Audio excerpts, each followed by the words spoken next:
Hello, I'm Martin Kelly, Senior Editor of Friends Journal, and with me today is Louis Herbst. Louis is the Academic Dean at Scattergood Friends School, and he wrote an article for the current issue, the April issue, Elitist Institutions, Examining Quaker Perceptions of Friends Schools. So, Louis, you dove right into the question that people ask. Are Quaker schools for rich kids? Are they elitist institutions? What led you to address this issue and address it so head on? Sure. Well, I think part of the fact is that I'm a convinced friend.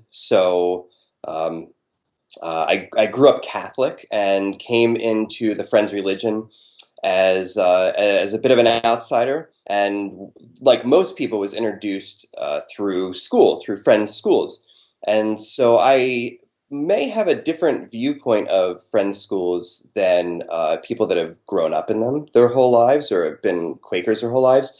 And really, the impetus for asking that question came from a disconnect between what I heard people saying at my meeting and what my perception was. And so I was teaching at a small pre-K to 8 Friends school where the economic diversity and the diversity of backgrounds was very wide, and had participated in a great deal of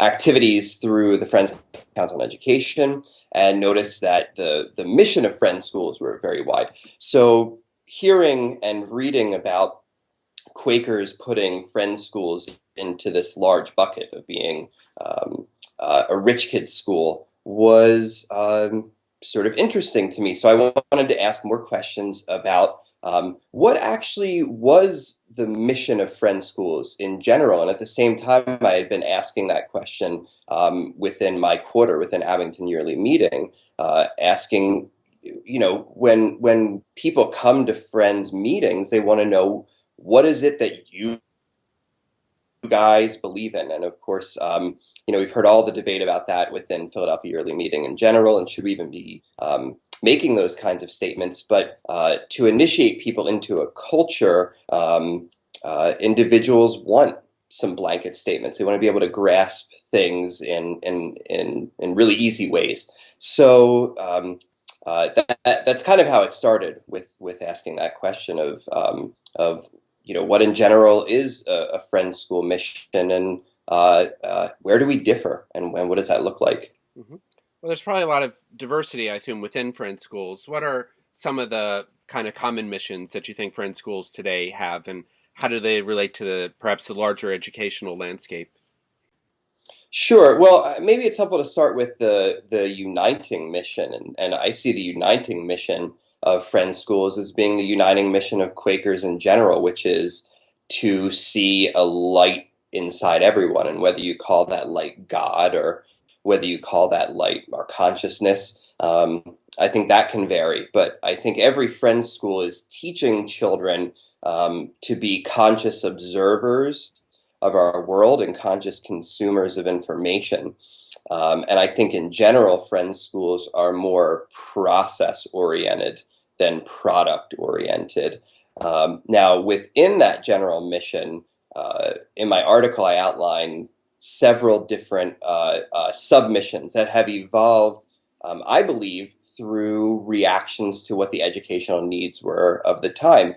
And so one of the first Friends schools, well, actually the first Friends school in the United States, was Penn Charter, and William Penn founded Penn Charter based on the principle that there wasn't free compulsory education for students in many areas of the United States. And my sense is that, given that that was the founding mission, that many Quakers look back to that origin and think, oh, well, this is what we should be doing.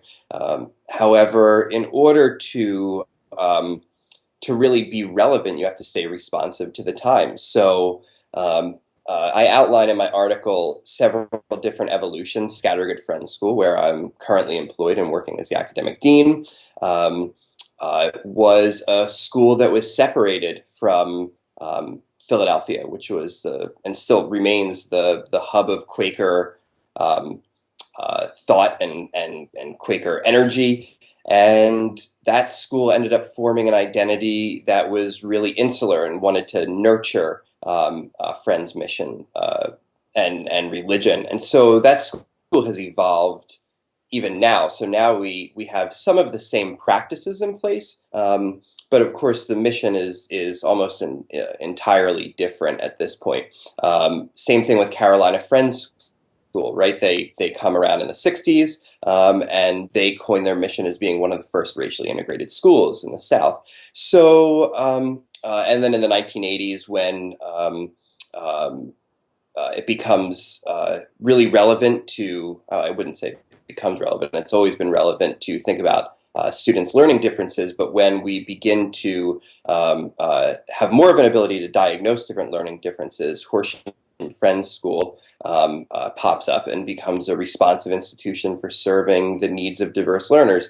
So that was how I was seeing the different missions, and I just happened to notice that when I was looking at the different missions of schools, it was really interesting what years these schools were popping up and how it coincided with these direct needs. And once you come to the revelation, it's really obvious. Like, yeah, schools are started because there's a need. Any business is started because there's a market need.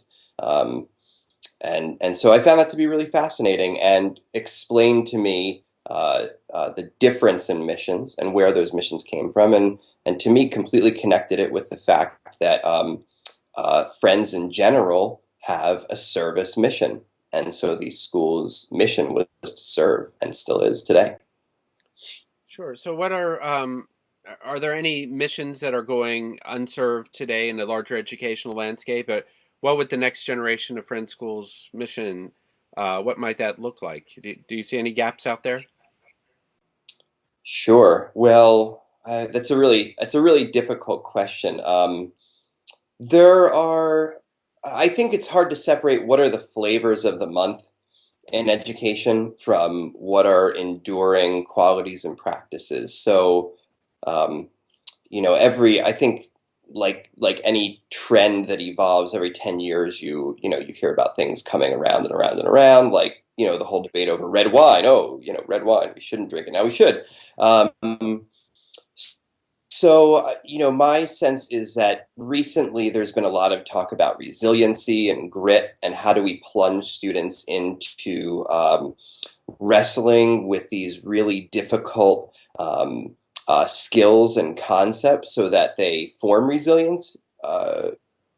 So I think that's an area where a lot of schools are focusing, and I think Quaker institutions are particularly poised because of the fact that one of the main pieces of teaching resilience is the fact that it has to be done in a really supportive environment. Kids aren't going to take risks if they feel like they're going to be criticized for it. So Friends schools have been very much hailed as being incredibly supportive environments, and sometimes Friends schools have been criticized for that in terms of being a sheltered environment. And that was another piece that I brought up in the article, was that uh, actually we're supportive, but the concepts and the topics that students are introduced to, especially in high school, are actually, really weighty, somewhat troubling topics that only a supportive environment can help students to face in general. So I think that's one area where education's shifting, where Friends schools already are being really responsive. But the way that people have learned um, has not changed in the last probably 100,000 years. There's a lot of research out there that we still have that savanna brain that we developed when all humans were living in Africa 10,000 generations ago. So I would say that the fundamental principles of understanding that students take their knowledge and base it on prior knowledge is gonna stay around for a really long time, and that inquiry-based education, so grounding all of our education in deep, essential questions that are meaningful to students, is going to stay around and there's a lot of research, even back to the 1920s with John Dewey uh, that just provides evidence that that's the way people learn, and all of the other pieces about how you get students there seem to change over years. But Friends schools have been doing exactly that kind of education for probably all of its existence. So. Great. Well, thank you, Louis. That's about all the time we have now. Readers can read a lot more about this, his piece, in the April issue of Friends Journal, available at friendsjournal.org, and you can subscribe. And Louis's piece is actually there. It's open. You don't have to be a subscriber to read it. And he also reads the piece there, so you can listen to him read, and you can read it, and now you'll be able to see the video as well. So thank you, Louis. And please stay in touch here. We want to see how this evolves here over the years. Thank you very much. Thanks, Martin. Bye bye. Bye.